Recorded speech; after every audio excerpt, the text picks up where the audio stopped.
Tonight on the World News, Administrator resolves to implement public-private partnership agreements at seaports across River State.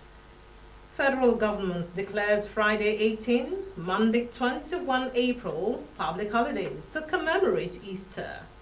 Plus, JAMB warns UTME candidates of deceptive messaging system.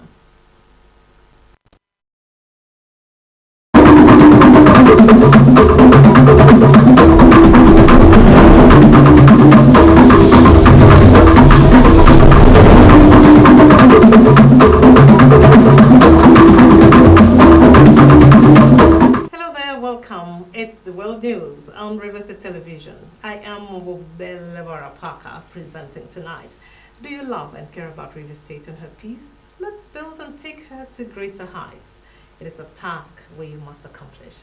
Now, details of news making the rounds. River State Administrator, Vice Admiral retired Ibogete Ekwe Ibas, has said it has become imperative to strictly implement all existing public-private partnerships for maximal utilization of facilities at the various seaports in the state. Vice Admiral Ibas made the assertion when he received on a courtesy visit members of the House of Representatives Committee on Public Assets at Government House in Port Harcourt on Wednesday. Tamno Barabi Ibulubo has a report.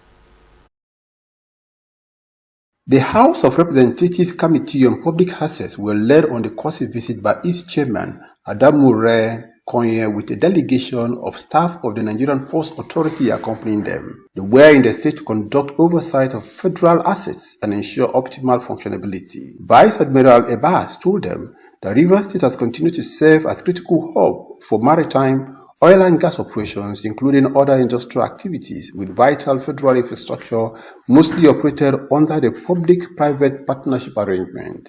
He stated that most of those business agreements need to be fine-tuned to encourage transparency, strict adherence to contractual obligations, improve accountability, and minimize conflict of interest between stakeholders in order to engender business growth at the various seaports.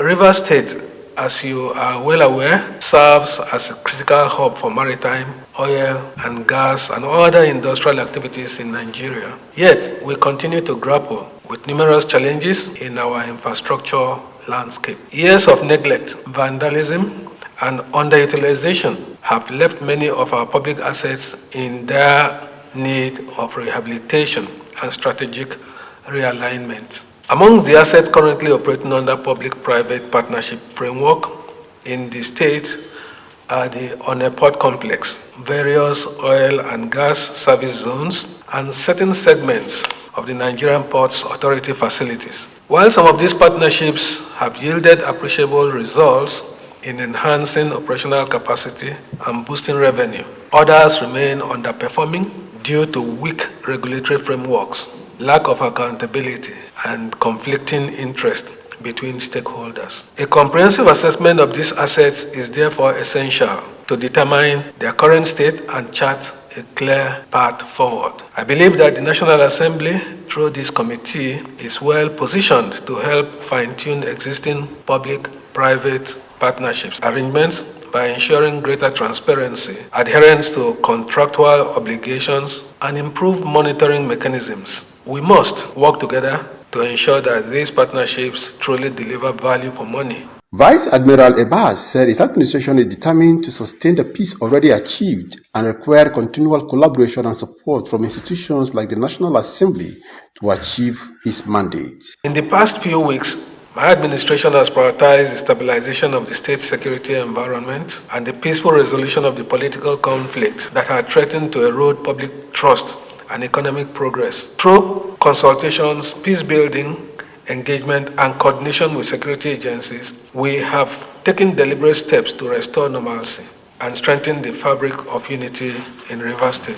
As we look to the future, the success of our administration's mandate will largely depend on sustained collaboration and the support of institutions such as yours. We therefore call on the National Assembly to continue supporting us in our efforts to reposition Rivers State on a path of peace, progress, and prosperity. Chairman of the House Committee on Public Assets, Ademure Nkonye said they came to oversight federal assets and particularly the existing public-private partnership arrangements at the Nigerian Ports Authority and report back its findings to the House of Representatives.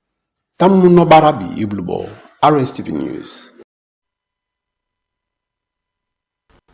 The federal government has again assured citizens of its commitment to end insecurity in the country.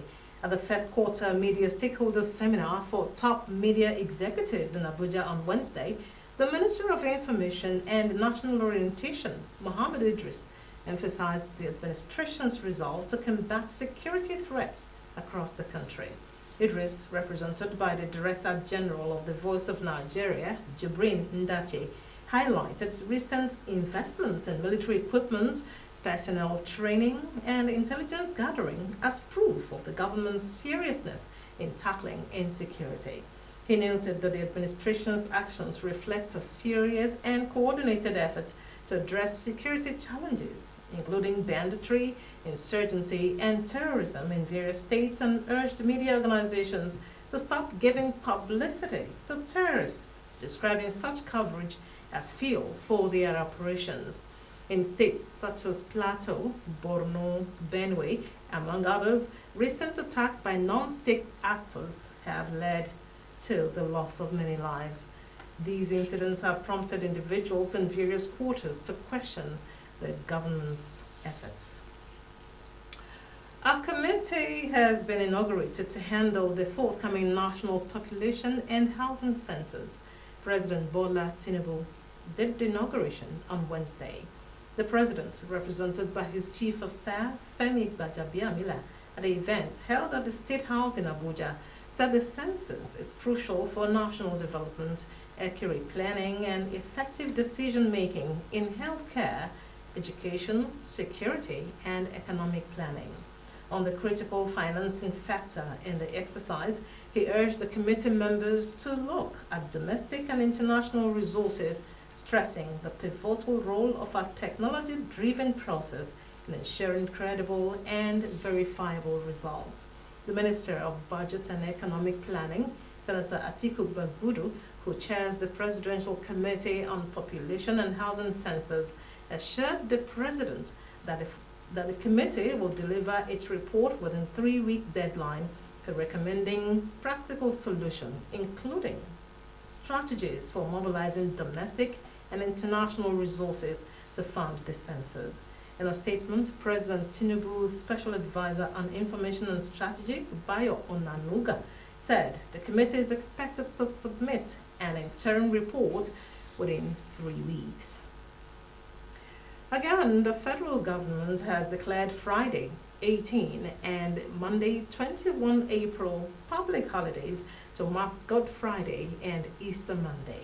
The Minister of Interior, Olubumi Tunjiojo, disclosed this in a statement by the ministry's Permanent Secretary, Magdalene Ajani. Minister Tunjiojo stressed the importance of embodying the virtues of the sacrifice and love displayed by Jesus Christ, having to die for the redemption of man. He also called on Nigerians to use the holiday period to pray for the peace, unity, and stability of the nation, and reassured citizens of President Bola Tinubu's unwavering commitment to the Renewed Hope agenda, which seeks to foster national growth and development. Tunjiojo also wanted the citizens to extend love and goodwill to their neighbors through acts of kindness and generosity, and wished all Christians and Nigerians in general a blissful Easter celebration. This is news live from the studios of Rstv Television. Do you love and care about Rivers State and her peace? Let's build and take her to greater heights.